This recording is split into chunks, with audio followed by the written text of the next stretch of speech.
Good afternoon, everyone. I'd like to call this meeting to order, please, and welcome to this meeting of the Budget and Finance Committee for Monday, October 23rd, 2017. I'm Paul Krikorian, joined by my colleagues, Mr. Kretz and Mr. Blumenfield. We're ready to begin. We'll be taking public comment first, and we have so far two public comment speakers. I'd like to invite up well, maybe a bit more. So let's start with Mr. Previn, please, who can come on up and speak on his multiple items as well as general public comment. So 2+1, please. Thank you, sir. Good afternoon. It's Eric Previn from CD2 in Studio City. And item number 7, I would just like to start because I looked at this a little bit. This is the Department of Building and Safety report relative to a refund claim filed by Iconics City LLC, $161,000. Now, this is a $58 million project that they wanted to do plan check, and they paid their $360,000 in permit fee. But now they are circling back, sir, because they've changed the design slightly, and they want to get the verification money back from the city. Which to me certainly raised my brow. And I looked at the supporting paperwork, and I must tell you, Kretz, reminded me of old Katie Hennigan and the willingness to fix these kinds of claims for various applicants. And I do agree that Joseph Lynn is a big player. He certainly gave almost $5,000 in June of 2015. Can you stick to the agenda item? No, I think his being a donor to city. You're speaking to item number 7. Right. So speak to item number 7. The owner of Iconic City LLC gave almost $5,000. He gave $1,400 to Garcetti's campaign in 2015. He gave twice to Mr. Weezar in 2015. He gave to Mr. Bonin, Mr. Price, Mr. O'Farrell, and to Mr. Cedillo just recently in September of this year. So I think that's relevant, sir, because it's an enormous refund where the guy is going to move forward, and who is paying attention. I would ask you to continue that item and let them come forward and defend why in the world we would give such a big refund when we're tagging ordinary Angelenos across the city, Mr. Hale. Item number, I guess it's the Abate matter. We do remember this is a case in which Abate successfully argued that his client was subjected to retaliation and neglect of duty complaints after reporting another cop who worked in the media division for skipping out on tolls. So you can imagine the recent story that the LA Metro put out about how furious they are that Angelenos are overusing the express lane. This blanched the mustache. But who knows what our current, we're now on general public comment, is that Yes, it? sir. Yes, sir. Okay. So my general public comment is, first of all, I'm very excited about the Dodgers. I'm very unexcited about the claims board upstairs, where they meet at the dot of 1, evidently, although Mr. Krikorian was late last week by 2 minutes, so he missed the substance of my remarks. But Mr. Song was doing an outstanding job, Wayne Song, working for the city attorney's office as a senior guy, plays a game where he invokes the rule on the button, so that when you show up even a minute or two late, if you're a member of the public, unfortunately you're crossing the courtesy line. Even though courts all over America are constantly bending over backwards as the public is getting tagged by the attorneys to reschedule because someone had a stuffy nose, as Kretz will recall.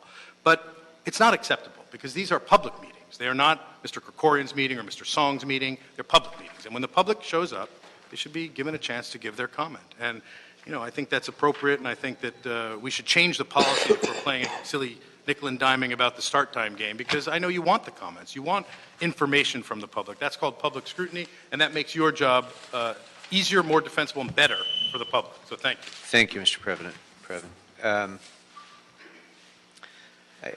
Next will be Leah Menzik.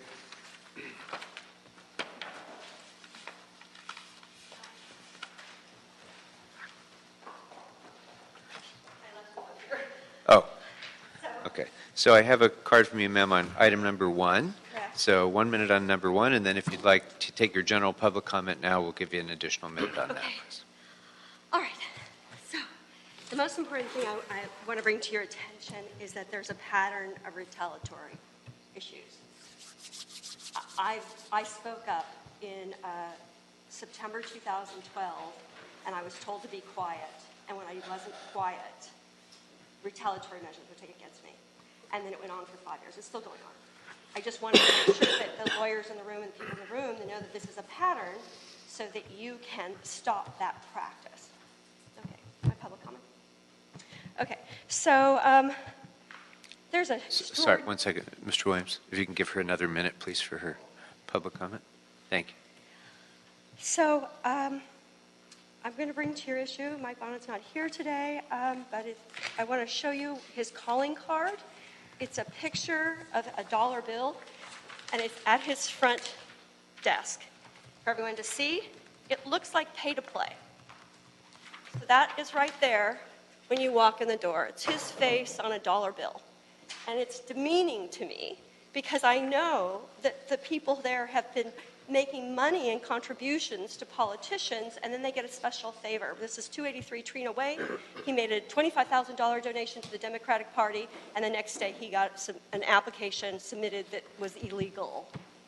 And then it happened again for another $25,000, and then it happened again. So you have $78,000 for of donations, and then I get this at the front desk.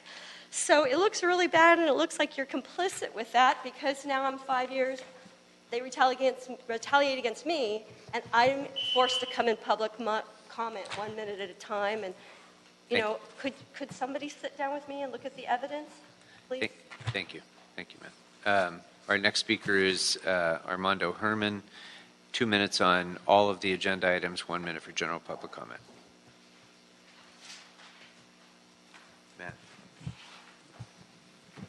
Item 7, padding wallets through bribes. Item 6, a trip and fall, another concern of the Willits versus Los Angeles, Barden versus Sacramento. Then we go into item 5, another trip and fall, accident involves sidewalks. Then that's in CD1. Who would that be? Cedillo, don't be a sellout, rookie. And then we go into item 4, CD5, Peppa Pig, matter arises on a trip and fall, but we're going to forgive Mr. Koretz because it's not his fault. This is because our budget manufacturer man here can't give the goddamn man money to fix his sidewalks and streets, jackass. And then item number 3, fuck the police, 42 USC 1983, Willits versus Los Angeles. Now my general fucking public comment. It's really sad when you cannot go to a meeting in the claims where you have Wayne LLC and Mr. Feuers Myers there, and they don't allow us to speak on any particular one item because they're saying that you have to put a multiple card for multiple items for general public comment. And I'm really fucking confused because in my hand, reading from the DPSS, County of Los Angeles, it says, disabilities may include problems with speaking, walking, reading, sitting, standing, understanding, memory loss, and dealing with emotions. And I got a lot of emotions tied up in this fucking city. And you know what it is? Pay fucking Wayne Spindler. Pay fucking Michael Hunt, the Red Chief. Why? Because you're costing the city millions of dollars, but Paul Krikorian doesn't give a fucking rat's ass. And I'll tell you why. Because that stupid fucking Armenian is too busy paying his friends who are lawyers under LLC to collect the check. Fuck you too, white nigger. Okay, public comment is closed. Hey, don't disrupt my meeting or you're gone. Public comment is closed on all matters. Members, I would propose items 7 and 8 for consent approval. If there's no objections, it will be the action of the committee to approve items 7 and 8. That brings us to closed session, and we will begin in numerical order unless City Attorney would prefer any preference. Okay, we are now back in open session. Is there any other business before the committee? No, sir, that clears the desk. Seeing none, we are adjourned.